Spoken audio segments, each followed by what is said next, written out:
संख्याओं की तुलना करना। हम ये देखेंगे कि संख्याओं को तुलना कैसे करते हैं। जब अंकों की संख्या समान हो, अंक संख्या उसमें क्या हो, समान हो। अगर आपको दो संख्या दी हुई है, आप उसमें देखेंगे कि दोनों दोनों संख्याओं में समान ही अंक है, तब वहाँ तुलना हम कैसे करेंगे? थोड़ा वहाँ कठिन हो जाता है। तो देखिए उसका तुलना करना क्या है, बहुत ही आसान आसान है। कैसे? तो हम किसी भी संख्याओं को किधर से लिखना शुरू करते हैं? इकाई से। पहले इकाई लिखते हैं, फिर दहाई लिखते हैं, फिर हज़ार सैकड़ा लिखते हैं, फिर हज़ार लिखते हैं, 10,000। यानी कि हम दाएँ बगल से लिखना शुरू करते हैं और कहाँ जाते हैं? बाएँ की ओर जाते हैं। जहाँ तक लिखना है, वहाँ तक लिखते हैं। यानी हम स्टार्टिंग दाएँ से करते हैं। यानी कि राइट टू लेफ्ट जाते हैं। तो लेकिन संख्याओं की जब आप तुलना कीजिएगा कि कौन सी संख्या छोटी और कौन सी संख्या बड़ी है, जबकि अंकों की संख्या बराबर हो, जब उस दोनों में ही समान अंक हो, तो आप राइट से लेफ्ट कभी भी मत देखिएगा। राइट से लेफ्ट कभी भी मत देखिएगा, फिर आप तुलना नहीं कर पाइएगा। देखिए कैसे? हमें तुलना करने के लिए कि कौन सी संख्या छोटी है और कौन सी बड़ी है, तो इसके लिए क्या करना होगा, हमें लेफ्ट टू राइट चलना। लेफ्ट टू राइट यानी कि हमेशा आपको बाएं से दाएं चलना होगा। अगर आप बाएं से दाएं नहीं चलते हैं, तो आप फिर संख्याओं की तुलना नहीं कर पाइएगा कि कौन सी छोटी है और कौन सी बड़ी संख्या। जैसे यहाँ पर देखिए, इसमें कुल कितने अंक हैं? 1 2 3 4 5 6 7 8 9 10 11। कुल कितना अंक है? 11। और इसमें 1 2 3 4 5 6 7 8 9 10 11, इसमें भी 11 अंक है। 11 अंक इसमें भी, 11 अंक इसमें भी। तो आप इसे जैसे ही दाएं बगल से बाएं बगल पढ़ना शुरू कीजिएगा, तो आप तुलना ऐसे नहीं कर पाइएगा और टाइम भी अधिक लग जाएगा। तुलना कर भी लेते हैं तो टाइम बहुत ही अधिक लग जाएगा। तो अब इससे बेहतर सबसे आसान तरीका है कि हम बाएं से दाएं चलते हैं। तो हम ये देखते हैं कि बाएं में सबसे पहला अंक क्या है? 7 है। यहाँ पर सबसे पहला अंक क्या है? 9 है। बस पहले शुरुआती में क्या करेंगे, फर्स्ट डिजिट को ही देखेंगे, यानी पहला अंक को ही देखेंगे, दूसरे अंक पर जाने की जरूरत नहीं है। पहला अंक में कितना है? 7। और दूसरे में कितना है? 9। तो 7 बड़ी या 9 बड़ी? 9 बड़ी। जब 9 बड़ी है तो इसका मतलब है कि पूरी की पूरी ये संख्या बड़ी है। पूरी की पूरी ये संख्या, हम तुलना इसी तरह। अब इसमें देखते हैं, इसमें कुल कितना अंक है? 1 2 3 4 5 6 7 8 9। तो कुल कितना अंक है? 9। यहाँ पर 1 2 3 4 5 6 7 8 9। यहाँ पर भी कुल कितना अंक है? 9 अंक है। यहाँ देखते हैं कि बाएं से दाएं चलने पर बाएं का पहला अंक क्या है? 9। यहाँ पे बाएं का पहला क्या है? 8। 9 है और 8 है। 9 बड़ी की 8 बड़ी? 9 बड़ी। इसलिए पूरा का पूरा आपका क्या हो गया? ये बड़ी और ये छोटी। ठीक, आगे देखते हैं इसमें कितना अंक है। 1 2 3 4 5 6 7 8 9। यहाँ पर भी 9 अंक है। यहाँ पर 1 2 3 4 5 6 7 8 9। यहाँ पर भी 9 अंक है। दोनों में समान अंक है। यहाँ तुलना कीजिए, आप देखते हैं कि बाएं से दाएं चलने पर इसका पहला अंक है 4, तो इसका भी पहला अंक है 4। तो बात खत्म, यहाँ से तुलना नहीं कर सकते हैं। दूसरा अंक देखिए, यहाँ पर क्या है? 4, तो इसका भी दूसरा अंक 4 है, यहाँ से भी तुलना नहीं कर सकते हैं आप। तीसरा अंक यहाँ पे क्या है? 3 है। यहाँ तीसरा अंक क्या है? 4 है। तो 3 और 4, बस यहाँ दो अलग अलग है। 3 है, एक बगल 4 है। 4 बड़ी की 3 बड़ी? 4 बड़ी। तो 4 बड़ी है, इसके वजह से मतलब है कि आपकी ये संख्या बड़ी होगी और ये संख्या। ठीक, जब जब तक दो भिन्न ना मिले तब तक हम आगे बढ़ते जाते हैं। और जब दो भिन्न संख्याएं मिल जाए, तो उन दो भिन्न संख्याओं में से क्या करते हैं, जो बड़ी है वो संख्या पूरी की पूरी बड़ी हो जाती है, जो छोटी अंक है वो पूरे के पूरे। यानी दो भिन्न नंबर जहां मिल जाए, संख्या मिल जाए, हमें वहां रुक जाना है और वहीं से तुलना करना शुरू कर देना। यहाँ देखिए क्या है, 1 2 3 4 5 6 7 8 9 10। यहाँ कुल कितने अंक है? 10। यहाँ देखिए 1 2 3 4 5 6 7 8 9 10। यहाँ भी 10 अंक है, 10 अंक इसमें भी है, 10 अंक इसमें भी है। यहाँ देखिए आप 1 2 3 4 5 इसमें भी है, 1 2 3 4 5 इसमें भी है, 2 गो जीरो जीरो इसमें भी है, 2 गो जीरो इसमें भी है, 2 जीरो और 1 2 3 4 5, समझ लो एक तरफ से खत्म हो गया आपका, तो बच गया क्या, यहाँ पर 147 है, यहाँ पे क्या 247 है। ठीक, यहाँ पे यानी कि यहाँ 1 है और यहाँ क्या है 2 है, 1 और 2, तो कौन सी बड़ी है, 2 बड़ी है, इसलिए पूरा का पूरा क्या होगा आपका, ये संख्या बड़ी हो गई। अब आगे देखते हैं। जब अंकों की संख्या बराबर नहीं हो, वो तो था कि जब अंकों की संख्या बराबर है तब हम ऐसे सिलेक्ट करते थे कि कौन संख्या बड़ी होगी और कौन संख्या छोटी होगी। लेकिन जब अंकों की संख्या ही बराबर नहीं तो तब ये बहुत ही आसान तरीका है। जिसमें अंकों की संख्या अधिक होगी वो बड़ी होगी, जिसमें अंकों की संख्या कम होगी वो छोटी होगी। यहाँ देख लीजिए, इसमें 1 2 3 4 5 6 7, इसमें कुल 7 अंक है। इसमें 1 2 3 4 5 6 7 8, इसमें कुल 8 अंक है। 8 अंक वाली संख्या बड़ी होगी और 7 अंकों वाली संख्या छोटी होगी। ये बड़ी है और ये छोटी है। इसमें देखिए 2 2 4 2 6 2 8 1 9, इसमें 9 अंक है। इसमें 1 2 3 4 5 6 7 8 9 10 11, कुल 11 अंक है। 11 अंकों वाली क्या होगी, बड़ी होगी। 9 अंकों वाली, यहाँ देखिए 1 2 3 4 5 6 7 8 9, यहाँ 9 अंक है। यहाँ देखिए 1 2 3 4 5 6 7 8 9, यहाँ पर 9 अंक है। आप ये सोचेंगे 9 अंक है यहाँ पर, 9 अंक है यहाँ पे, तुलना करना शुरू करते हैं। एक बात आपको और बता देते हैं कि आप यहाँ देखिए क्या शुरू में क्या लगा हुआ है, 2 जीरो। एक बात ध्यान रखिए कि जीरो का इधर राइट साइड होगा तो वैल्यू है, लेकिन जब लेफ्ट साइड लिखा हुआ है और इसके पीछे कोई 1 से लेकर 9 तक अंक नहीं है, इसका कोई वैल्यू नहीं। जीरो से पहले 1 से लेकर 9 तक में कोई अंक होना चाहिए, तभी इसका फिर वैल्यू है। अदरवाइज ये अकेला आया तो इसका कोई वैल्यू नहीं है। इस तरह ये 2 जीरो कैंसिल, इधर का भी 1 जीरो खत्म। इसका लिखना या ना लिखना कोई फर्क नहीं पड़ता है। आप देखिए कितना अंक बच गया, 9 अंकों में से 2 अंक चला गया तो कितना बच गया, इसमें 7 अंक। इसमें कितना बच गया, 9 में से 1 चल गया तो 8 अंक। अभी भी इसमें अंकों की संख्या अधिक है, इसलिए आपका ये संख्या क्या होगी, बड़ी होगी। यहाँ देखिए इसमें कुल कितने अंक है, 1 2 3 4 5 6 7, इसमें कुल 7 9 है। इसमें 1 2 3 4 5 6 7 8, इसमें कुल कितने हैं, 8 अंक है। 7 अंक है इधर, 8 अंक है, तो 8 अंकों वाली बड़ी होगी। यहाँ देखिए 1 2 3 4 5 6 7 8 9, इसमें कुल कितने अंक हैं, 9 अंक हैं। यहाँ पे 1 2 3 4 5 6 7 8 9, 9 अंक है। तो यहाँ तुलना कैसे करेंगे, तो 9 अंक यहाँ पर है, 9 अंक यहाँ पे है, तो आप लेफ्ट से राइट चलिए तो देखिएगा कि यहाँ पे 4 3, यहाँ पर भी 4 3 कैंसिल खत्म। यहाँ आता है जीरो, पाँचवा में जीरो है, यहाँ पर पाँचवा में क्या है, 3 है, जीरो है इधर 3 है, 3 बड़ी, इसलिए ये संख्या आपकी क्या हो जाएगी, बड़ी हो जाएगी। और ये संख्या, समझ गए। इसी तरह किसी भी संख्या के बीच हम तुलना कर सकते हैं। अब आते हैं यहाँ की कुछ निगेटिव नंबर्स हैं और कुछ पॉजिटिव नंबर्स, जैसे कि -12 और 100, इसमें कौन छोटी है और कौन बड़ी है।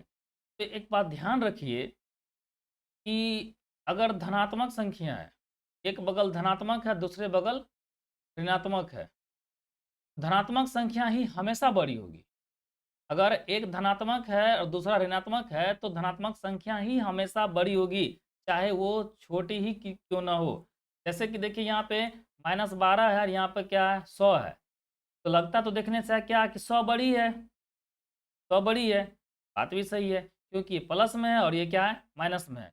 तो आप चिन्ह से भी इसे डिसाइड कर सकते हैं। अगर ऐसे देखिएगा तो 12 है, यहाँ पे क्या है, 100 है, तो 100 ऐसे भी बड़ी है, इसलिए क्या होगा, 100 बड़ी होगी और -12 छोटी होगी। हाँ, इसी को जब ऐसे लिखा रहता कि यहाँ 12 और यहाँ क्या रहता, माइनस में 100, 12 और माइनस में 100, आपको लगता है क्या कि 100 तो बहुत बड़ी है, 12 तो छोटी है, इस हिसाब से तो 100 बड़ी होनी चाहिए, लेकिन नहीं, इसका साइन देखना है। यहाँ साइन क्या है, 12 का प्लस है, इसका साइन क्या है, माइनस है। माइनस में कितनों भी बड़ी संख्या क्यों न हो, प्लस वाले संख्या से वो हमेशा ही छोटी होती, चाहे देखने में क्यों बड़ी क्यों न लगे। यहाँ पे आपको क्या हो जाएगा, 12 बड़ी और -100। यहाँ -200 और यहाँ -500 है। देखिए -200, जब दो ऋणात्मक संख्या हो, जब दो ऋणात्मक संख्या हो, इधर भी ऋणात्मक और इधर भी ऋणात्मक, ये देखना है कि देखने में कौन बड़ा लगता है। देखने में जो बड़ा लगेगा वही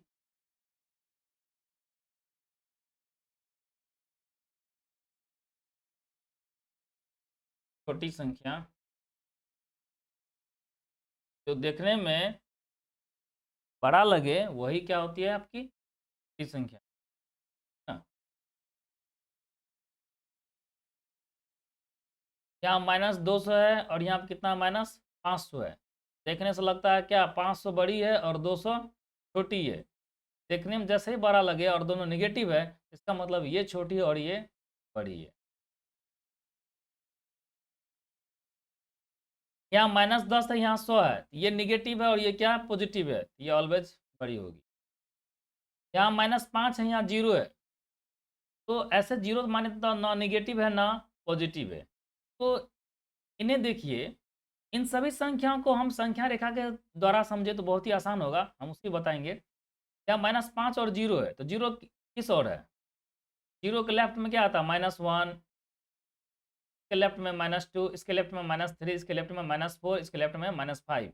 तो -5 क्या हो जाएगी, ये छोटी संख्या होगी और 0 क्या होगा, बड़ी संख्या। इसको समझने के लिए आपको संख्या रेखा का नॉलेज होना चाहिए। ये क्वेश्चन जो है ना, संख्या रेखा के बारे में अगर आपको जानकारी है तो ये बहुत ही आसान है, बहुत ही ये आसान है। संख्या रेखा की मदद से 1 2 3 नंबर सब के सब सवाल बन जाएगा। देखिए 50 और 60 में तो 60 बड़ी है, तो बहुत ही ईजी है। -1000 और 1, इसमें कौन बड़ी है, तो हम अभी जस्ट बताए। देखने में छोटा बड़ा क्यों ना लगे, लेकिन साइन अगर एक का निगेटिव और दूसरे का पॉजिटिव, तो हमेशा पॉजिटिव नंबर ही बड़ी होगी, चाहे वो देखने में छोटी क्यों न लगे। -1000 और यहाँ 1 है, तो 1 बड़ी होगी। ठीक, इसको संख्या रेखा के थ्रू समझते हैं, तो देखिए कैसे समझते संख्या रेखा के थ्रू। संख्या रेखा पर आप जानते हैं, बीच में कहीं भी 0 डालते हैं, इसके राइट साइड क्या होता है, पॉजिटिव नंबर, के लेफ्ट साइड क्या होता है, नेगेटिव नंबर। आप एक चीज़ देखिए, अगर 3 और 4 में कहिएगा कि कौन छोटी कौन बड़ी है, तो आप कहिएगा 4 बड़ी है 3 छोटी। क्यों, जानते हैं कि 3 क्या है, 4 के लेफ्ट है। हम 3 और 4 में कंपेरिजन करने जा रहे हैं, तो 3 क्या है, 4 के लेफ्ट है, इसलिए ये क्या है, छोटी। यानी हर लेफ्ट आने वाली संख्या राइट वाले से छोटी होती है। जैसे देखिए 5 और 3 में ही कंपेरिजन कीजिए, तो 5 किधर है, 3 के दाहिने है, लेकिन 3 क्या है, 5 के बाएं है ना। जो बाएं आएगी वो छोटी होगी, जो दाहिने होगी वो हमेशा बड़ी होगी। 3 और 5 में 5 दाहिने दाएं और आती संख्या रेखा पे, और 3 संख्या रेखा पे 5 के बाएं और होती है। 5 3 के दाएं, लेकिन 3 5 के बाएं होती है, इस वजह से 3 क्या है, छोटी है, और 5 बड़ी है। अब किसी से तुलना कर सकते हैं, जो लेफ्ट आएगी वो छोटी होगी, जो राइट में होगी वो बड़ी होगी। जैसे देख लीजिए -2 और -1 में, -2 -1 में हम अभी जस्ट बताएं कि अगर दोनों में नेगेटिव साइन लगा हो, नेगेटिव नंबर हो, तो जो देखने में छोटा लगे ना, जो देखने में छोटा लगे एक्चुअल में वही बड़ी संख्या होती है, जो देखने में बड़ी लगे एक्चुअल में वही छोटी संख्या होती है। आपको देखने में लगता है कि 2 बड़ी होगी और 1 छोटी होगी, देखने में बड़ी लगी ना, इसलिए क्या है, छोटी है। और ऐसे देखिए संख्या रेखा के अनुसार, तो -2 और -1 में लेफ्ट में कौन है, लेफ्ट में -2 है और राइट में क्या है, -1 है। इस हिसाब से -2 क्या हो गई, -1 से की संख्या। और हम उसके अनुसार भी बोल सकते हैं कि देखने में तो बड़ी लगती है इसलिए ये छोटी है, ये देखने में छोटी लगती है इसलिए बड़ी है। अगर मान लीजिए -1 और 0 में तुलना करना है, तो -1 और 0 में बहुत ही आसान है कि -1 0 के किधर है, लेफ्ट है, इसलिए -1 क्या होगी, छोटी, और 0 क्या होगी, बड़ी। यहाँ पे जो -5 और 0 है, यहाँ पे देखिए क्या था, -5 और 0 में क्या है, -5 क्या होगा, लेफ्ट में होगा, -5 किधर होगा, लेफ्ट में होगा, 0 किधर में है, राइट में है। इसलिए -5 क्या होगी छोटी और 0 क्या होगी बड़ी। हर वो संख्या जो लेफ्ट में आती है वो राइट वाले से हमेशा छोटी होती है।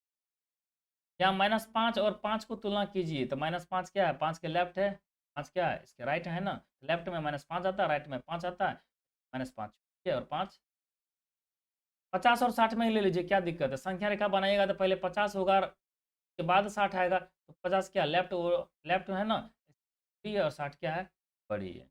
हम जितना राइट जाएंगे हम बड़ी की ओर जाएंगे, जितना लेफ्ट आएंगे हम छोटी संख्या की ओर बढ़ते जाएंगे।